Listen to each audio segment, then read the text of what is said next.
अस्सलामुअलैकुम नाज़रीन, आज हम फॉर्मेटिंग HTML का तीसरा लेक्चर है। इस तीसरे लेक्चर के अंदर हमने फॉर्मेटिंग पढ़ना है, कोटेशंस के हवाले से बात करनी है, कमेंट्स एंड कलर के हवाले से जो है वो डिस्कशन होनी है।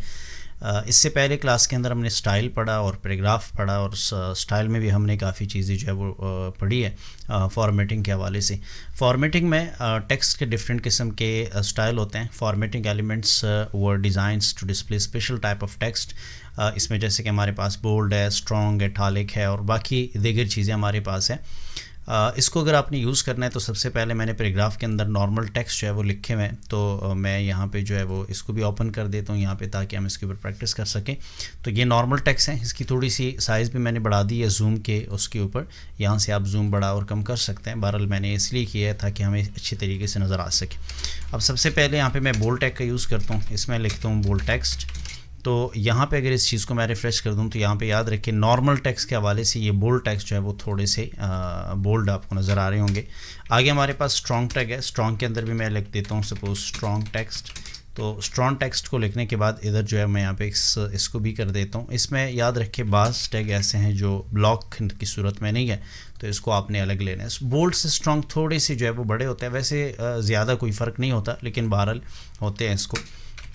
आगे हमारे पास जनाब आई टैग है, जिसको हम इटालिक के लिए इस्तेमाल करते हैं। इटालिक टेक्स्ट जो है वो थोड़े से टेढ़े होते हैं बाकी निस्बत से। मैं जब रिफ़्रेश करता हूँ तो देखिएगा ये हमारे पास इटालिक टेक्स्ट होते हैं। और इसके अलावा एक यू टैग है, यू टैग जो है वो अंडरलाइन के लिए इस्तेमाल होता है, जस्ट UL नहीं, ठीक है जी। यहाँ पे मैं वो टेक्स्ट लिख सकता हूँ जिसमें लाइन हो, टेक्स्ट के नीचे जो है वो लाइन लिखे हुए हो, तो ये जो है हमारे पास एक होते हैं। मैं यहाँ पे BR टैग यूज़ करता हूँ, BR ब्रेक के लिए इस्तेमाल होते हैं। तो यहाँ पे जब इसको मैं रिफ़्रेश कर दूँ तो कि ये टेक्स्ट जो है वो अंडरलाइन है। वैसे आप इन अंडरलाइन टेक्स्ट को इटालिक में भी बंद कर सकते हो, बोल्ड भी कर सकते हो, आप जो चाहे इसके ऊपर जो है वो किया जा सकते हैं। आगे हमारे पास दो चीज़ें हैं, एक हमारे पास सुपरस्क्रिप्ट है, एक हमारे पास सबस्क्रिप्ट है। मैं अगर 500 mg लिख देता हूँ एक P टैग के अंदर, अब 500 mg मैंने लिखा, अब इस mg को मैं आगे से SUB के अंदर बंद कर देता हूँ। ये हमारे पास एक टैग है, इसके अंदर जो है मैं इसको सिलेक्ट करता हूँ, यहाँ से मैं इसके दरमियान में डाल देता हूँ। तो जब इसको मैं रिफ़्रेश कर दूँ तो रिफ़्रेश करते वक्त याद रखें mg जो है वो ऊपर की तरफ गया हुआ है। अगर इसकी जगह पे मैं SUB कर दूँ यानी सब्सक्रिप्ट कर दूँ तो ये mg जो है वो छोटा होकर नीचे आ जाएगा। याद रखें ये इसका साइज़ जो है वो इसके निस्बत से थोड़ा सा कम होगा, छोटा होगा। तो ये अगर मैं नॉर्मल कर दूं यानी मतलब ये इनमें से मैं अगर सपोज़ मैं ये SUB इसको मैं रिमूव कर देता हूँ, यहाँ पे इसको भी रिमूव करना होगा। अब मैं अगर इसको रिफ़्रेश करता हूँ तो देखिए नॉर्मल साइज़ का होता है। सुपरस्क्रिप्ट और सबस्क्रिप्ट जो है ये चीज़ें ये टेक्स्ट को थोड़ा सा जो है वो कम कर देते हैं। तो ये चीज़ें बुनियादी तौर पे हमारे पास होती है। इसके अंदर काफ़ी जो इस्तेमाल होने वाली चीज़ें हैं वो ये कुछ हैं, बाकी इसने मज़ीद भी दिया। स्मॉल टेक्स्ट भी वैसे हैं, अगर आप स्मॉल टेक्स्ट का यूज़ करते हैं तो यहाँ पे स्मॉल टेक्स्ट का यूज़ करते हुए आप इसमें स्मॉल टेक्स्ट भी यूज़ कर सकते हैं। मैं यहाँ पे जो है वो ऊपर BR टैग यूज़ करता हूँ ताकि अलग लाइन में ये चीज़ें आ सके। BR टैग को यूज़ करते हुए मैं जब इसको रिफ़्रेश कर दूँ तो रिफ़्रेश करने के बाद देखें ये टेक्स्ट जो है वो स्मॉल है। बहरहाल इसके बाद यहाँ पे नेक्स्ट जो है वो इसमें बाकी चीज़ें हैं, इसकी कोई ज़रूरत नहीं होती यहाँ पे बाकी चीज़ों को पढ़ने में। और इसके बाद आगे हमारे पास कोटेशन का टॉपिक है। कोटेशन बुनियादी तौर पे दो चीज़ें हमारे पास होती हैं, एक हमारे पास है ब्लॉक कोट्स, एक हमारे पास है क्यों टैग। ये इसके साथ बाकी जो टैग है ये एक्स्ट्रा है, एड्रेस वगैरह के लिए आगे इस्तेमाल होंगे, कर लेंगे, लेकिन ये ज़्यादातर याद रखें इसको हम साइटेशंस एलिमेंट्स कह सकते हैं। ये कोटेशन के साथ ताल्लुक़ नहीं रखता, यहाँ पे हम सिर्फ कोटेशन पढ़ेंगे। कोटेशन जनाब होता ही है कि अगर आपने यहाँ पे कोई पैराग्राफ लिखा हुआ है जिसके अंदर आप यहाँ पे लिखे सपोज मास्टर, मैं लिखता हूँ कि टुडे इज़ माई टॉपिक। अब यहाँ पे टॉपिक के अंदर जो कुछ मैंने लिखना है वो होता है कि मिसाल के HTML।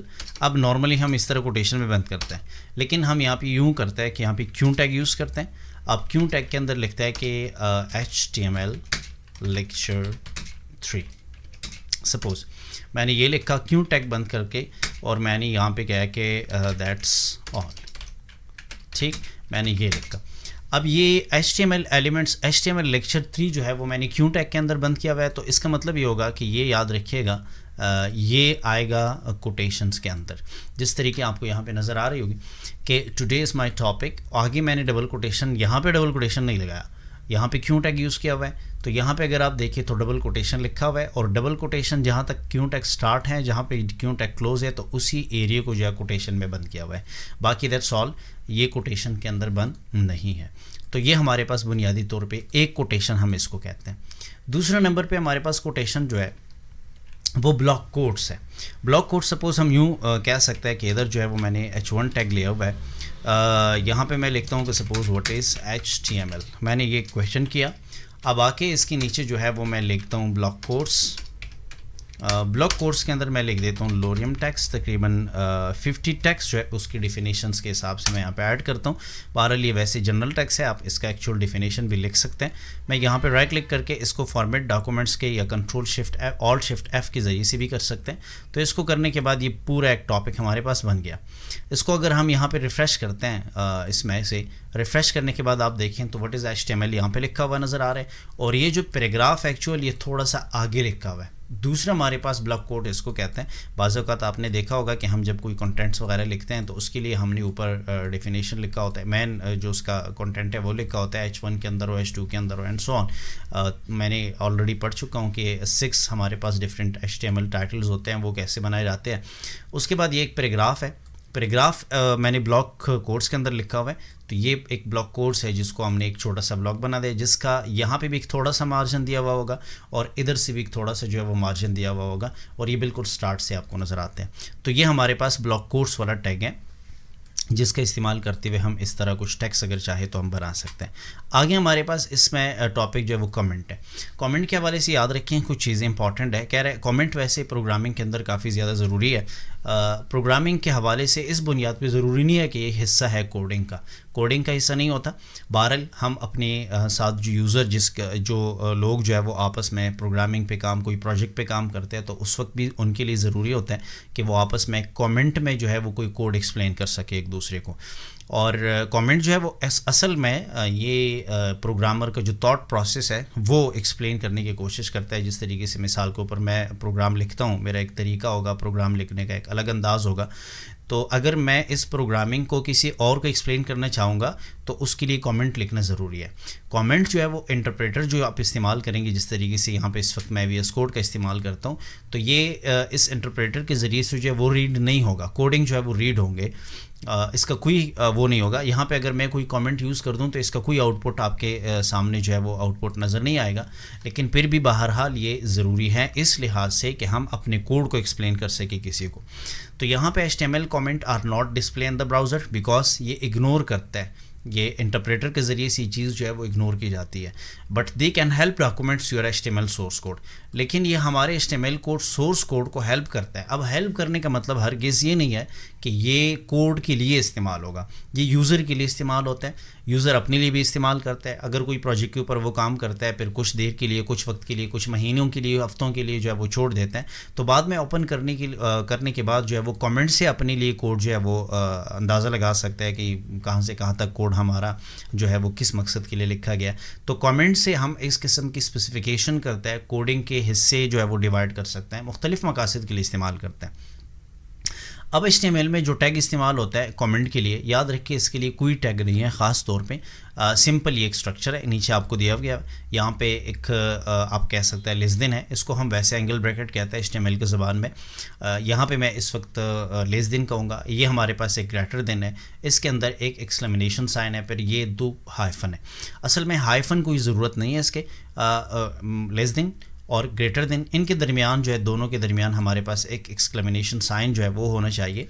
तो ये 3 चीज़ें अगर आपस में मिले तो इसको हम कमेंट कह सकते हैं।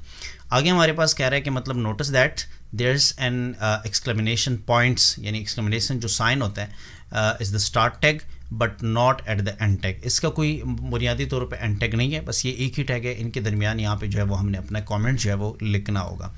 Comment are not display by the browser, ये पहले भी बता चुका हूँ, but they can help document your HTML source code, ये सेम चीज़ें ऊपर जो है वो बता चुका हूँ। अब यहाँ पे देखिए कमेंट को ऐड करने के लिए एक शॉर्टकट भी होता है, वो भी अभी बता देंगे। ये हमारे पास एक कमेंट है, ये पैराग्राफ है, ये फिर दूसरा कमेंट है। इसका लिखने का इस तरीके से क्या मतलब है, मैं यहाँ पे थोड़ा सा आता हूँ, पहले एक कमेंट स्टार्ट करता हूँ। कमेंट का शॉर्टकट है कंट्रोल/। वैसे अगर आप ये इस तरीके से लिखना चाहें डेफिनेटली आप कर सकते हैं। यहाँ पे जो है वो मैं यहाँ पे ये चीज़ डिलीट करेंगे। 2 टाइम मैंने ये हाइफन डाल दिए। अब इनके दरमियान जो कुछ मैं लिखूँगा दैट इज़ कॉल्ड कॉमेंट।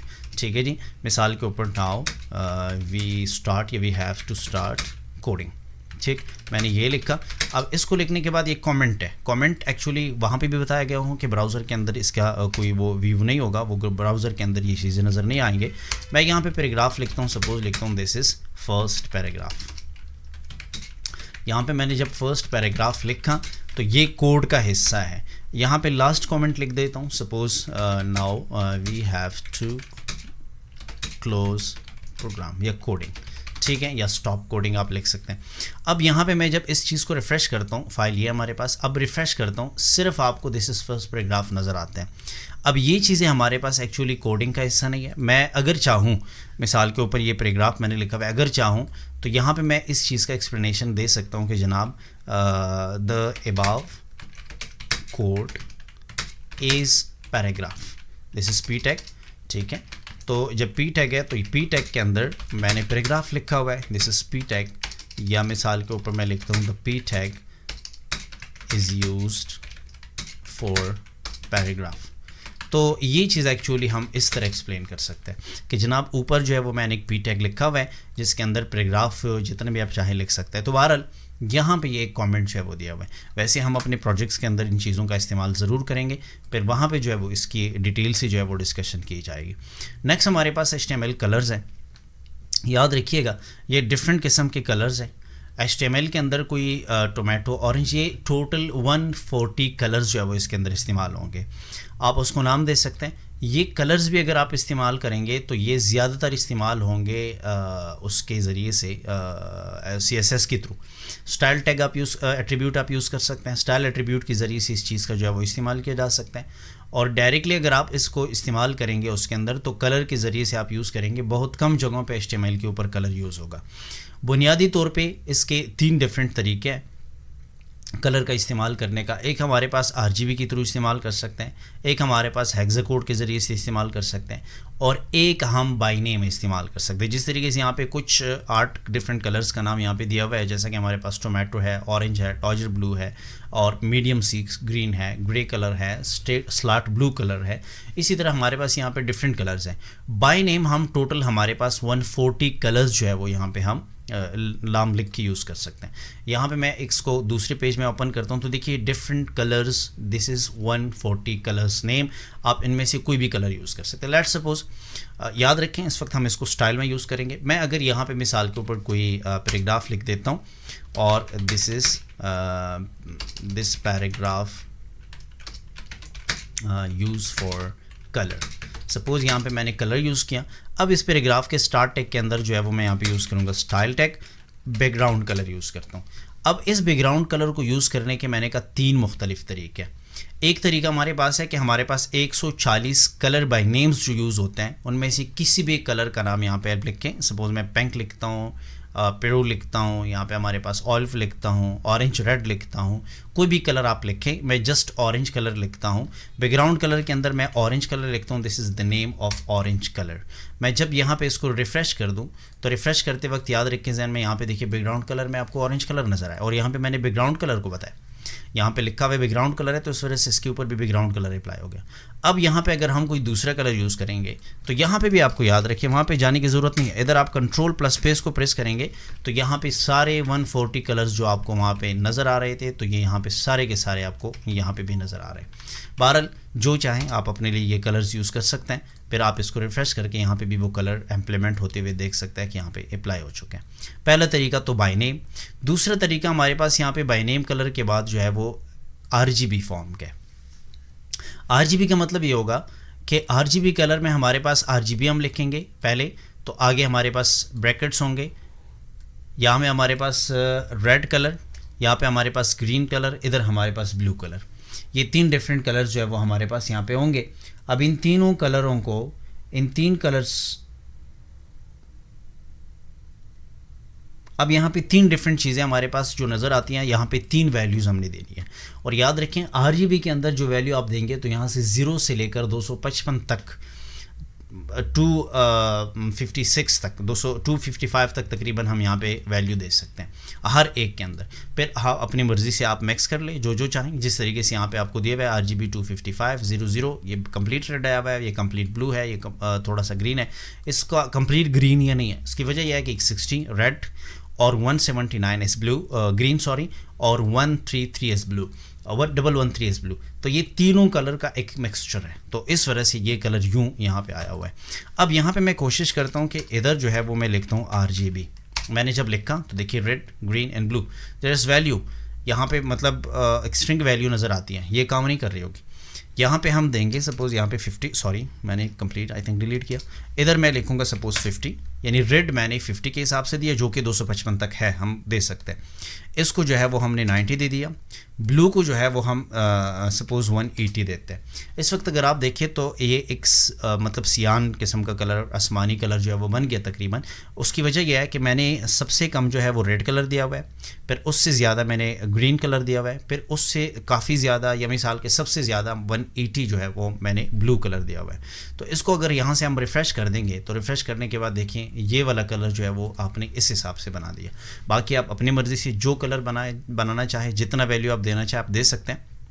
मैंने आपको समझा दिया कि जनाब यहाँ पे तकरीबन 255 तक वैल्यू जो है वो आप यहाँ पे लिख सकते हैं हर एक के अंदर, यानी इसमें भी 255, इसमें भी 255, इसमें भी 255। ये दूसरा हमारे पास तरीका RGB का इस्तेमाल करने का था। तीसरे नंबर पे हमारे पास आता है यहाँ पे हेक्सामा। ये इस तरीके से होता है कोड, ये इस तरतीब से। अब यहाँ पे हमारे पास याद रखें एक कॉन्सेप्ट, ये भी याद रखना ज़रूरी है, ये जो हमारे पास इसके अंदर 3 डिफरेंट ग्रुप्स होते हैं। ये पहला FFF हमारे पास मौजूद है, ये हम यूज़ करते हैं रेड के लिए। दूसरा हमारे पास 63 है, इसको हम इस्तेमाल करते हैं ग्रीन के लिए। यहाँ पे हमारे पास इस वक्त यूज़ होता है 47, ये हम इस्तेमाल करते हैं ब्लू के लिए। याद रखें बाज़ औक़ात जब हम इस कलर में चेंजेस करते हैं तो हम इसी हिसाब से करते हैं। यहाँ पे इन्होंने अपना एक वैल्यू जो है वो उठा के यहाँ पे रखा हुआ है। यहाँ पे अगर हम थोड़ा सा इसको बढ़ा दें तो याद रखें आपको इसको बढ़ाने और कम करने में सिर्फ 47 में फ़र्क आएगा। देखिए इम्कान हद तक आप कोशिश करेंगे, जब ज़्यादा चेंजेस करेंगे तो थोड़ा बहुत फ़र्क फिर आपको मज़ीद में भी आ सकते हैं, लेकिन बहरहाल यहाँ पे आप देखिए जितना आप कलर चेंज करते जा रहे हैं तो आपको सिर्फ लास्ट में फ़र्क आएगा। तो इसका मतलब है कि last 2 figure use for blue colour. इसी तरह ग्रीन में अगर आप चेंजेस करेंगे तो मिड 2 वैल्यूज़ या 2 डिफरेंट करेक्टर्स जो है वो चेंज होंगे, this is use for green. इसी तरह फॉर रेड के लिए भी यहाँ पे आप कम ज़्यादा कर सकते हैं, ये फर्स्ट 2 डिजिट्स या फिगर्स जो है वो चेंज होंगे। अब अगर ये कलर मैं यहाँ पे मिसाल के कोई कलर अपने हिसाब से सेट करता हूँ तो ये कलर अगर मिसाल के मैं समझता हूँ कि दैट्स गुड फॉर मी, मैं इसको कॉपी करता हूँ यहाँ से Ctrl+C से, या इस कोड को FFF4269 इसको भी यूज़ किया जा सकता है। मैं अगर यहाँ पे यूज़ कर दूँ, इसको कर दूँ डिलीट, सॉरी इसको जो है यहाँ से करता हूँ डिलीट, और डिलीट करने के बाद यहाँ से करता हूँ Ctrl+V से पेस्ट। तो ये कलर जनाब हमने वहाँ पे बनाया था और यहाँ पे हमने यूज़ किया। ठीक, याद रखें ये कोड कलर डिज़ाइन स्टाइल जो है वो आप अपने हिसाब से करेंगे। वैसे मैं इस वक्त W3 स्कूल का इस्तेमाल करता हूँ। शुरू में मैंने आपको बताया था कि जनाब हमने कोशिश करनी है कि हम W3 का सिलेबस फॉलो कर दें। बहरहाल ये चीज़ें इसके अंदर रेडीमेड मिलते हैं तो मेरे लिए तो आसानी है। बहरहाल आप जिस कलर डिज़ाइन को बनाते हो तो उस हिसाब से आपने ये चीज़ें यहाँ से सेट करनी है। इसमें लास्ट वन हमारे पास HSL है, इसका इस्तेमाल हम ज़्यादातर नहीं करते। इसका इस्तेमाल परसेंटेज के हिसाब से होता है और ये होता बिल्कुल RGB के कॉन्सेप्ट से होता है। HSL से मतलब ये ह्यू सैचुरेशन लाइटनेस का मतलब होता है आपने जितना इसको कलर देना होता है। ये देखिए ह्यू सैचुरेशन, इसके अंदर अगर हम कम कर लेंगे तो यहाँ पे जनाब ये चीज़ें होते हैं। लेकिन बहरहाल इसका इस्तेमाल हमने कॉमनली करना नहीं है, इसको हम यूज़ नहीं करते। हम या तो RGB इस्तेमाल करते हैं या बाय नेम कॉल करते हैं या हेक्साडेसिमल का इस्तेमाल हम कर सकते हैं। ये आज के लिए हमारे पास यहाँ तक था। कल इंशाल्लाह हम आगे चीज़ों को डिस्कस करने की कोशिश करेंगे, CSS स्लैंग्स वगैरह इंशाल्लाह ये कल के लेक्चर में हम डिस्कस करेंगे।